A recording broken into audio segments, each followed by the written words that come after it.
언제나 빛과 사랑이 넘치는 우리 상동교회에 오신 여러분, 주님의 이름으로 환영합니다. 네, 오늘 우리 호산나 찬양대가 귀한 찬양을 해 주었는데요. 오늘 이렇게 인사할까요?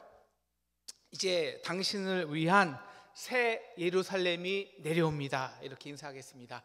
이제 당신을 위한 새 예루살렘이 내려옵니다.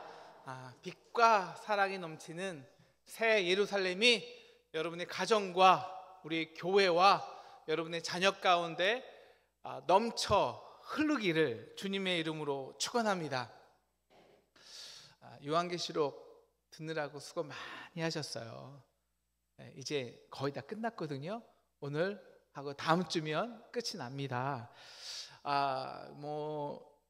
재앙의 말씀 들었잖아요. 인이 떨어지고 나팔이 불리고 진노의 대접이 쏟아지고.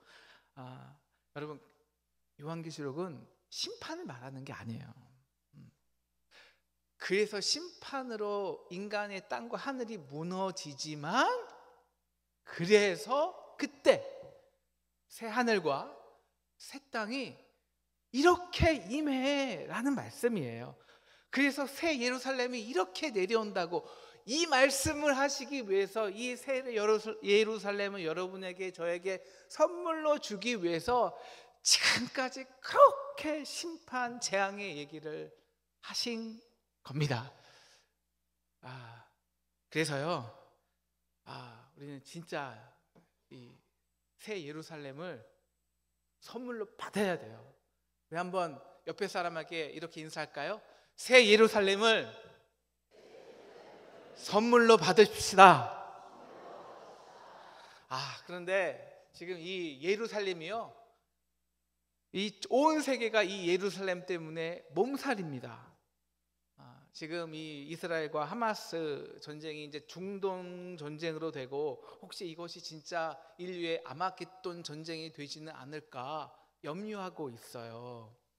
여러분, 그 갈등의 진원지는 예루살렘입니다. 여러분, 예루살렘의 뜻이 뭔지 아시죠? 예루살렘, 샬롬이 무슨 뜻이에요? 샬롬?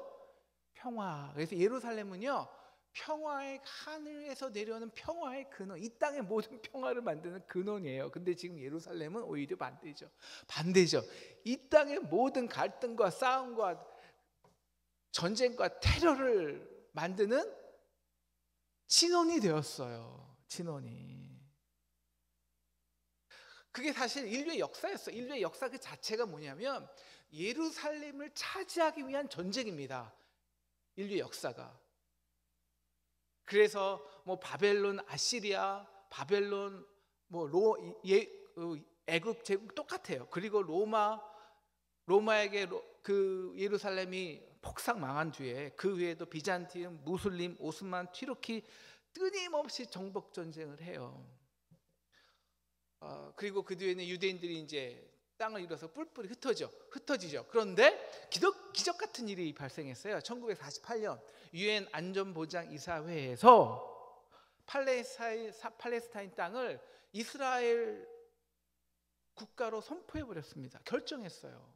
그러니까 이스라엘 사람들은 드디어 성경에서 약속한 새 하늘 새 땅 새 예루살렘이 우리에게 왔다고 기뻐했어요. 새 예루살렘이 왔다고. 얼마 동안? 반나절 동안. 바로 그날 아랍 국가들이 뭉쳐서 그 결정에 반대해서 제1차 중동 전쟁이 시작됩니다. 그리고 그 전쟁 결과 지도에 보여주는 것처럼 예루살렘은 요르단이 장악하는 동예루살렘, 그 다음에 이스라엘이 장악한 서예루살렘으로 나뉘죠. 그런데 예루살렘을 뺏기겠습니까? 또 전쟁을 벌이고, 갑자기 이제 1967년 전쟁이 벌어져서 갑자기 모든 이스라엘이 6일 동안 모든 곳을 그냥, 요새 이스라엘이 지상전을 확 한다 그러잖아요. 그래서 6일 동안 모든 전쟁이 쏟아부려요. 그래서 그 결과 동예루살렘을 67년에 완전히 정복했습니다. 이스라엘이. 그때부터 더 예루살렘은 갈등의 진원지가 됐어요. 전쟁이 끊이지 않아요. 그리고 언제든지 아마겟돈 전쟁으로 확장될 수 있단 말이에요. 그래서 예루살렘이란 단어를 치면 연관 단어는 충동, 갈등, 테러, 전쟁, 총격, 폭력, 전투기, 공습. 예루살렘에 이렇게 끊이지 않는 피해, 쳇바퀴만 도는 성이 되어 버렸어요. 이게 평화의 터전이래요. 근데 예루살렘 뿐이겠습니까? 하늘은 어떻고요? 땅은 어떻고요?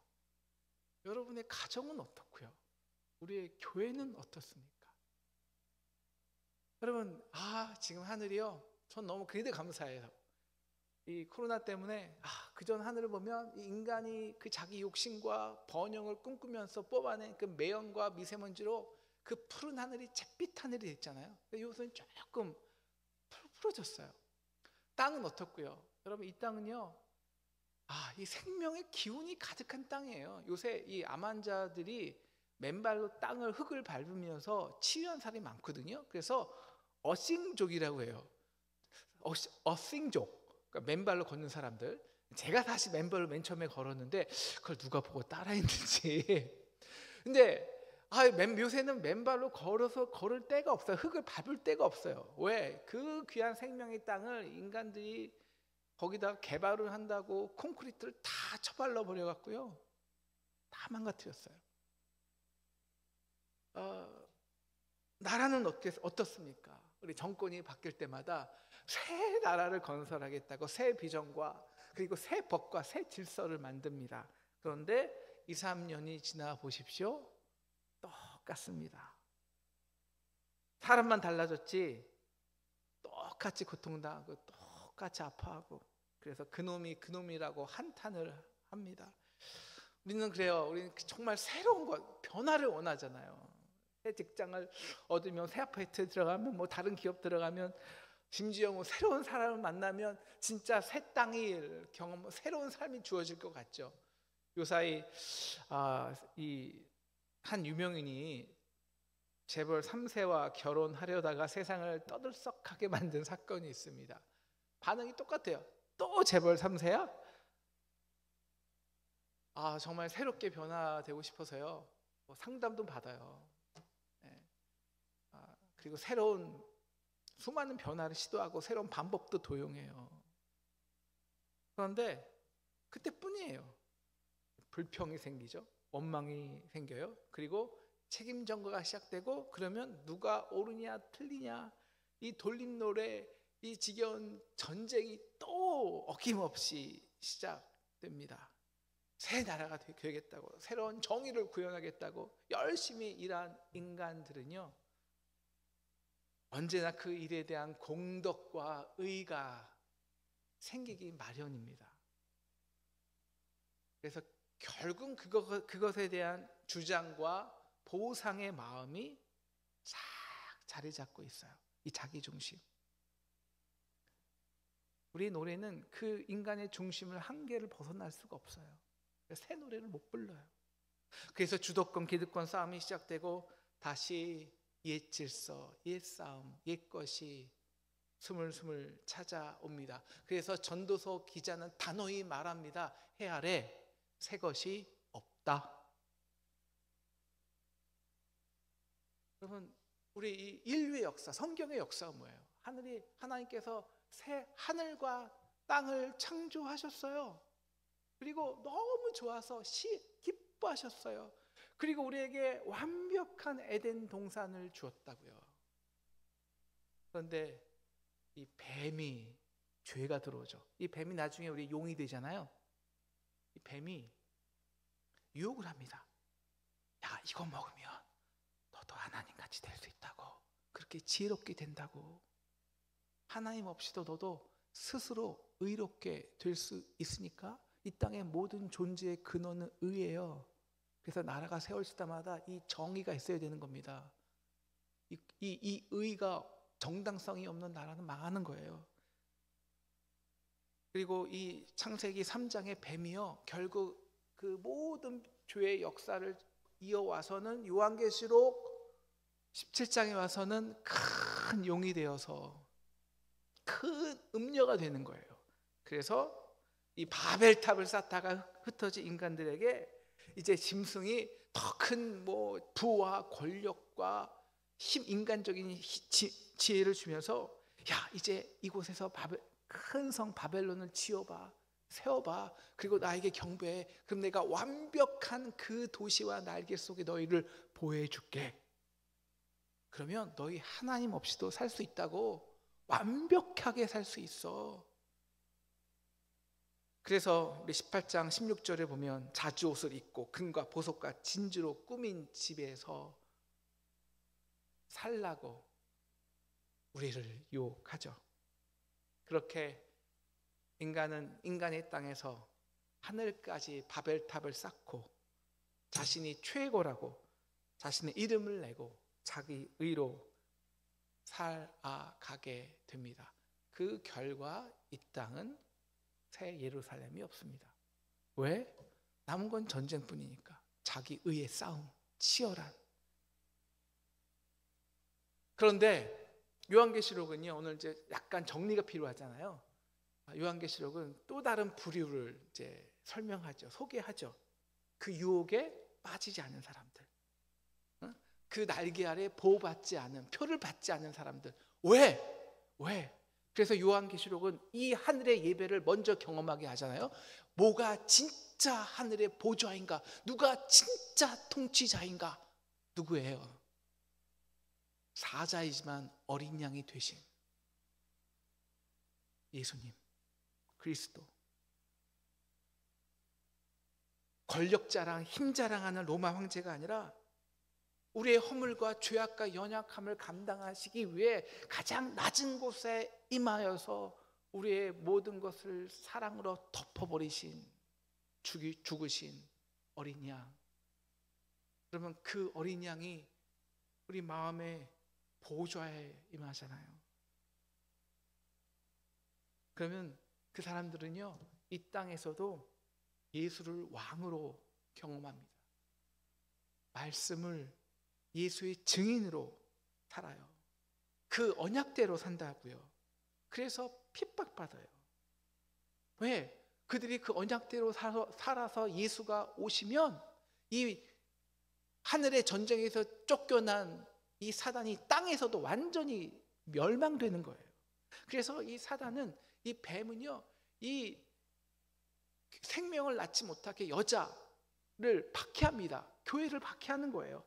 부활 생명을 낳지 못하게. 그 박해하는 기간이 얼마 동안이라 했을까요? 네, 우리는 한때, 두때, 반때요. 3년 반이요? 42개월이요? 1280일이요? 여러분, 이게 긴 것 같죠? 하지만 우리 지난 시간에 천년 왕국을 배웠죠? 영원한. 우리 이 기간을 11장 2절에서는 말씀으로 예언하는 기간, 즉 말씀대로 사는 기간이라고 해요. 동시에 12장 14절에서는 이때가 하나님의 날개 아래 보호받고 양육받는 기간이라고 해요. 동시에 이 말씀으로 살다 핍박받는 기간이. 그런데 이 기간이 나중에 어떻게 바뀌는지 보세요. 그리고 그 환난을 받으면서 이 땅의 성도들은 이렇게 기도하죠. 계시록 6장 10절입니다. 대주제여, 땅에 거하는 자들을 심판하여 우리의 피를 갚아주지 아니하시기를 어느 때까지 하려 하십니까? 도대체 1280일이 언제까지냐고요. 너무 길어요. 하지만 그들의 기도를 천사들이 봐서 받잖아요. 하늘의 금양로에 꽉꽉 채워요. 다 채워지면 어떤 일이 일어날까요? 네, 인이 떼어지고 나팔이 불리고 진노의 대접이 쏟아지는 거예요. 그 결과 이 거짓 보좌에 하나님의 심판이 임하잖아요. 그래서 인간이 지금까지 쌓았고 의지했던 모든 하늘과 땅이 다 무너지잖아요. 인간의 의를 기반으로 한 자기성이 다 무너집니다. 그래서 우리 여섯째 대접에 12장 12절을 보면 천사가 큰 여섯째 대접을 큰 강 유프라데에 쏟으면 이 멀리서 동방에서 오는 왕들의 길이 예비돼요. 이 유프라데스에 있는 동방이 어디입니까? 지금 이란 쪽입니다. 그쪽에서 역사적으로 다 이스라엘을 쳐들어왔어요. 그래서 이스라엘은 언제나 이 아마겟돈 전쟁의 기원 전쟁터가 된 거예요. 지금도 마찬가지입니다. 왜 예루살렘을 두고 이스라엘과 중동이 싸울까요? 여러분, 예루살렘이라는 성은 그들에게 다 종교적 성지입니다. 종교적으로 우리 이 땅의 모든 것은 의로 기반하여 터전을 세운다 그랬잖아요. 그 종교적인 기반이 거기 다 있어요. 의가. 근데 그 의가 무너지면 그 기반으로 세운 유대교나 이슬람도 다 사라지는 것입니다. 그래서 내 의가 오르니까요, 그것만큼은 죽도록 포기하지 못하니까요, 마치 내 삶의 근간 하늘과 땅이 무너지는 것 같으니까요. 그래서 죽도록 최후의 전쟁을 벌이면서 다 죽는 거예요. 심판받는 것. 그리고 마지막 7번째 대접이 쏟아지면서 큰 성 바벨론이 무너집니다. 그 큰 음녀, 뱀, 사단이 이 땅에 권세와 지혜와 부를 주고 완벽한 도시를 만들어 보라고, 여기서 살면 하나님 없이도 살 수 있다고 유혹한 그 큰 성 바벨론이 1시간 안에 호련히 다 무너집니다. 그런데 이 심판을 보여주는 게 목적이 아니라는 거예요. 물론 심판당하고 무너지면 그 짐승의 표를 받고 표를 받은 사람은 영원한 지옥불에 떨어집니다. 오늘 말씀 8절처럼 이게 둘째 사망이에요. 이게 완전한 끝이에요. 둘째 사망이에요.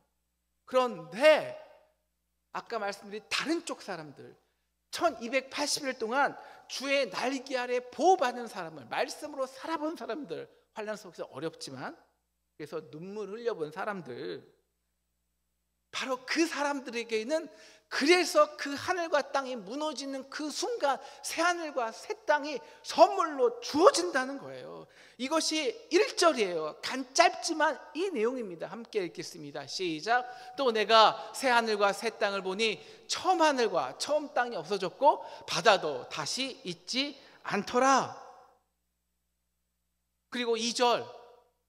또 내가 보매 거룩한 성 새 예루살렘이 하나님께로부터 하늘에서 내려오니 그 준비한 것이 신부가 남편을 위하여 단장한 것 같더라. 하나부터 볼게요. 그 거룩한 성 우리가 그렇게 말하는 새 예루살렘이 이 땅에서 언제나 전쟁과 갈등과 핍박과 피의 근원이 되었는데 이제 하늘에서 내려와요. 하늘에서. 여러분, 하늘에서 내려온다는 게 무슨 뜻일까요? 인간의 손으로 지은 게 아니라는 거예요. 오직 하나님의 능력과 하나님의 손으로 창조한 거라는 거예요. 그래서 우리에게는 완전한 선물이 되는 거예요. 그냥 내려오는 거예요. 내가 땅에서 취득하는 게 아니라. 그 준비한 것이 신부가 남편을 위해 단장한 것 같더라. 이것은 마치 신부가요 남편을 위해 새 예루살렘 만들기 열심히 준비한 것 같습니다. 아니요, 그게 아니에요. 중요한 거는 신부가 그 새 예루살렘을 맞이하기 위해 준비했다는 것입니다. 남편을 위해 단장했다는 것이 핵심입니다.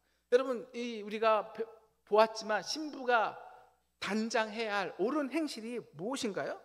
신랑이 이제 아버지 집에 첫째 번 결혼을 하고 아버지 집에서 내가 처수로 짓고 다시 올 때까지 내 언약을 믿고 기다리세요 라고 말했는데, 그 신랑이 보니까 어린 양이에요. 연약해 보여요. 이거 다 지을 수 있을까? 나 둬야 되는 거 아니야? 그래서 열심히 나도 일하는 거예요. 나도 이만큼 혼수 준비했어. 그래서 그 신랑이 그 신부의 처소를 위해 지은 처소를 보여주는데 별로 감동이 없어요. 이거 내가 이런 건데, 이건 내가 준비한 건데, 그 옷에 자기 의가 덕지 붙어 있는 거예요. 그런데 반대로 그 환난 속에서 1280일 동안 그 오직 하나님의 은혜 말씀으로 의지하여 살아봐서 십자가의 보혈에 그 옷을 빨아서 흰 옷으로 단장한 사람은 새 예루살렘에 내려올 때 순결한 옷을 입어요. 이게 뭐냐? 완전한 은혜요, 감탄과 기쁨이 되는 거예요. 그 신랑이요, 원수의 피 뿌린 옷을 입고 있어요. 우리 이 인간들이 자기 의로 인해서 자행된 이 땅의 모든 불법, 고통, 전쟁으로 그렇게 죽어가는 우리를 위해서 가장 높으신 그 사자가 어린 양이 되어 우리를 위해 죽으셨다고요. 그리고 피 뿌린 옷을 입으시고는 그 옷으로 사단의 정죄에서 우리를 완벽히 승리해 내신 것입니다. 그래서 7절은 이렇게 말하고 있죠. 이기는 자는 이것들을 상속으로 받으리라. 이긴다는 것은요, 우리 힘으로 이기는 거 아니에요. 예수 그리스도가 우리 대신 우리의 대장 되셔서 다 싸우고 이기신 것을, 그 이김을 상속으로 받는 거예요. 그 결과 새 예루살렘이 되어서 우리는 탕자처럼 아무 공로 없이 그는 우리의 하나님 되고 우리는 그의 아들이 되는 거예요. 완전한 교제가 회복되는 거예요. 평화가 아버지와 하나님과 인간 사이. 사랑하는 상동 성도 여러분,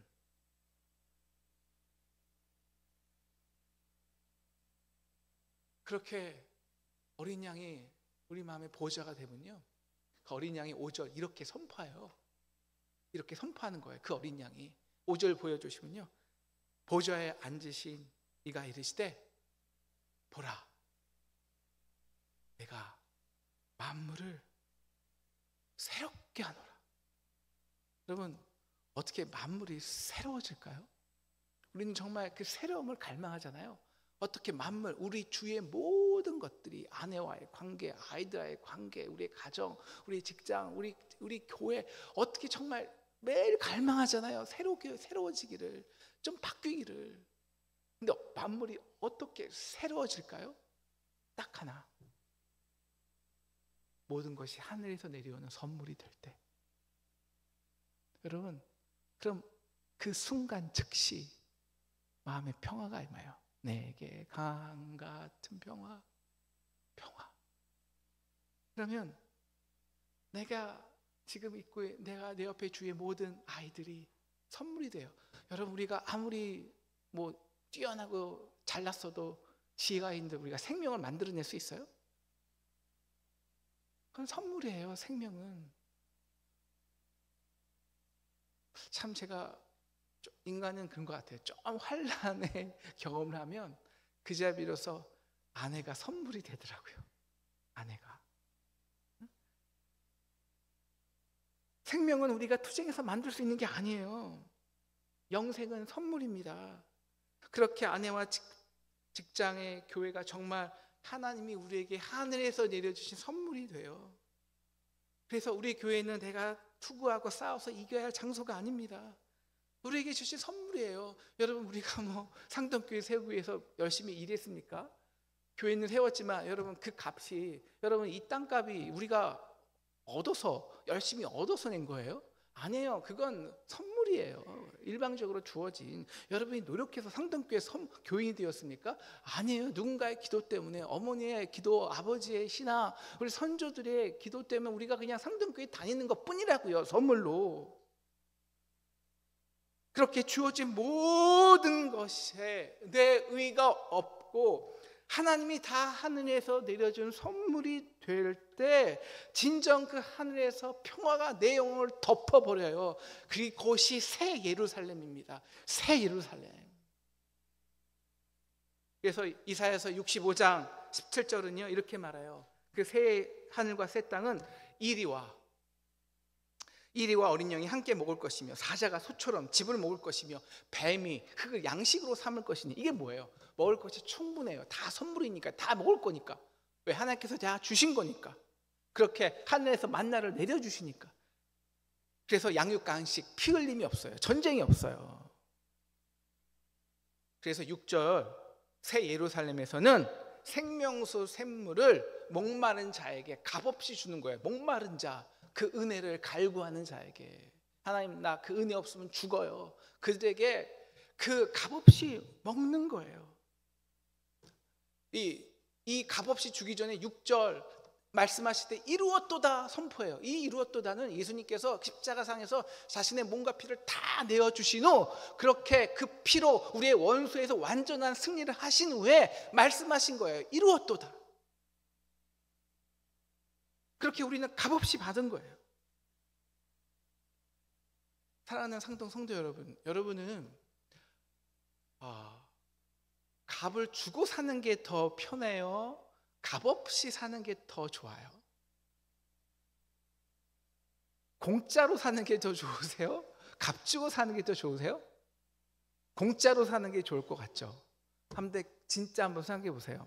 저는 목사 아들로 살면서 제일 싫은 게 있어요. 공짜로 얻는 거. 교회에서 봐줘야 하면은 내 친구들은 돈을 주고 사는데 저는 다 공짜로 줘요. 정말 세상에서 죽기보다 싫어요. 죽기보다. 여러분, 이 값을 주고 사는 거는요, 내가 얼마나 노력하면 돼요. 얼마나 돈 쌓아두면 내가 원할 때 사요. 내가 컨트롤할 수 있다고요. 근데 값없이 먹는 건요, 내가 컨트롤하지 못해요. 그건 주어진 일방적인 선물일 때만, 즉 받는 나와 주는 그 사람의 완전한 은혜의 관계가 설정될 때만 내가 값없이 먹을 수 있어요. 그때만. 마치 여러분, 우리 엄마가 우리 아내가 이제 밥을 아침에 차려주잖아요. 그리고 나서 보니까 이게 재료값 얼마 들어가고 우리 노동값 얼마 쓰니 한 12,000원 되겠는데, 엄마, 여보, 내가 12,000원 지금 먹고 10,000원만 줄게, 깎아줘. 그렇게 말할 거예요? 그럼 정신이 있는 거야? 여러분,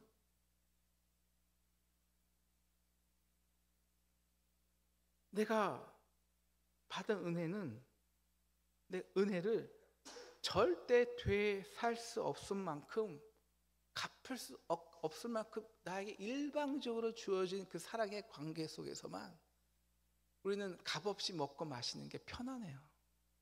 선물이 돼요. 여러분, 어떤 기업인이 정친에게 한 1억 책값으로 줬어요. 이거 그냥 선물이에요. 선물. 값없는 선물이에요. 이게 값없이 될까요? 아니요. 나중에는 2년, 3년 감옥값이 돼요. 값없이 받는 건 아무것도 없어요. 물론 우리는 값을 지불했다고 조금은 생각을 하죠. 왜? 눈물 조금 흘렸으니까. 고난과 환난 당했죠? 주님이 왜 열심히 봉사했다고 생각하죠? 실제로 우리는 1280일 동안 예수의 십자가를 따라가면서 눈물과 탄식으로 기도하고 눈물을 흘렸습니다. 그런데 우리가 시온산의 어린 양과 함께 설 때 주님이 이렇게 말씀하시는 거예요. 다 알아. 내가 다 알아. 너의 눈물과 고통 그거 다 알아. 왜? 내가 나를 따라오더라고 그 눈물을 흘린 그 길, 그 앞서 내가 갔으니까. 그래서 이미 너의 모든 죄와 허물을 이기고 너의 원수를 이미 승리해 놓았으니까. 내가 그 고통 다 알아. 내가 승리한 거니까. 근데 그래서 내가 받은 선물 있잖아요. 흰옷 있잖아요. 그 흰옷과 새 예루살렘 내가 받은 것을 보며 그 내가 흘린 눈물을 비교하니 이건 너무 비교조차가 될 수 없어요. 이건 일방적으로 주는 터무니없는 엄청난 축복이에요. 1280일 그 내가 누릴 천년 왕국, 그 이후에 있을 영원한 왕국과 비교하면 정말 찰나의 순간이에요. 찰나의 순간. 그래서 하지만 비록 짧은 기간이지만 우리가 말씀으로 살아보았기에, 그래서 내가 눈물 흘리고 고통당해 보았기에 정말 예수 그리스도가 어린 양이, 신랑이 나를 위해 준비하고 싸우신 그 모든 것이 어떻게 나를 위해 싸우셨는지 모두 생생히 보게 되는 거예요. 그래서 모든 것이 은혜가 되고 선물이 되는 거예요. 그래서 모든 것이 이제 내 땅에서 수고하고 얻어서 쌓아야 할 것이 아니라, 내 의로 쌓아야 할 것이 아니라 하늘에서 내려오는 선물이 되는 거예요. 그것이 5절이에요. 그래서 모든 눈물을 다 내 눈에서 은혜로 닦아주시는 것입니다. 그리고 다시는 사망이 없고 애통하는 것이나 곡하는 것이나 아픈 것이 다시 있지 아니하리니 이 처음 것들이 다 지나간 줄 믿으시기를 축원합니다. 사랑하는 상동 성도 여러분, 우리 이제 요한계시록 21장까지 왔습니다. 이미 인, 나팔, 재앙, 심판은 끝나 버렸어요. 처음 것들은 다 지나간 거예요. 이제 우리에게 남은 것만 있어요. 이 지긋지긋한 옛 질서들, 끊임없이 반복되는 그 노래들, 그것이 다시 스물스물 살아나느냐? 아니면 하늘에서 새 예루살렘이 완전한 은혜로 우리에게 내려오느냐? 선물이 되느냐? 사랑하는 상동 성도 여러분, 이제 여러분의 가정과 우리 교회가, 우리 상동교회가 진정한 새 예루살렘이 되기를 축원합니다. 우리가 매주 그러기 위해서 우리 매주 그 목마른 심정으로 이 예배에 와야 돼요. 그래서 그 선포되던 말씀으로 공의를 채워야 돼요. 그래서 생물을 값없이 먹고 마시기를 축원합니다. 죽음과 사망에서 최후 승리하신 그 승리를 이미 상속으로 받으신 줄을 믿으시기를 축원합니다. 매주 십자가의 보혈로, 그래서 담대하게 아버지께 나오세요. 그는 내 하나님이 되고 우리는 그의 아들이 됩니다. 딸이 돼요. 그러면 성전 필요 없어요. 왜? 우리가 성전인데, 아버지와 자녀가 하나로 교제하는데. 그런데 이 처음 것들이 다 지나갔는데요, 그 십자가를 믿으면서도, 은혜를 알면서도 아직 이 처음 것들을 좀 붙들고 완전히 놓지 못하는 사람들이 있어요. 이런 사람들이죠. 그래도 교회에서, 가정에서 내가 얼마나 수고했는데, 나만 일했는데, 우리 가정에서, 우리 집에서 나만 수고했는데요, 그렇게 하루 종일 수고하고 땀 흘린 나와 어떻게 1시간조차 일하지 않은 그 사람과 같은 데나리온을 주냐고, 같은 선물을 주냐고. 아직도 자기 공덕과 의가 이렇게 옷에 조금씩 남아 있는 거예요. 사랑하는 상동 성도 여러분, 오늘 이제 봉사 신청서를 나눠 주었잖아요. 우리 교회가 정말 새 예루살렘이 되는 간단한 방법이 있습니다. 봉사 직분, 우리의 직분 있잖아요. 우리 봉사하는 자리가 있잖아요. 그리고 봉사하는 우리에게 주어진 책임이 있잖아요. 여러분, 그걸 다 선물이 되면 돼요. 그게 다 내 의를 자랑하고 내가 노력해서 세워야 할 의가 아니라 이미 십자가의 의, 내가 받은 은혜를 흘려버리는 통로가 되면 돼요. 그래서 모두가 모두에게 선물이 되면 돼요. 그러면 우리는 반드시 새 예루살렘을 경험할 줄을 믿습니다. 사랑하는 상동 성도 여러분, 혹시 아직도 환난이 안 끝났다고 생각되시면요, 그거 역시 하나님이 주시는 선물의 기간이에요. 이번에는 그 십자가의 큰 은혜의 드럼통에 우리의 그 남은 의를 십자가의 보혈로 완전히 빨아 버리시기를 축원합니다. 그래서 우리가 이 땅에서 지은 총 것들은 다 무너지고 모든 것이 새 예루살렘이 되기를 축원합니다. 그때 우리가 이 노래를 함께 꼭 부를 거예요. 평화 평화로다 하늘 위에서 내려오네 그 사랑의 물결이 영원토록 내 영혼을 덮으소서.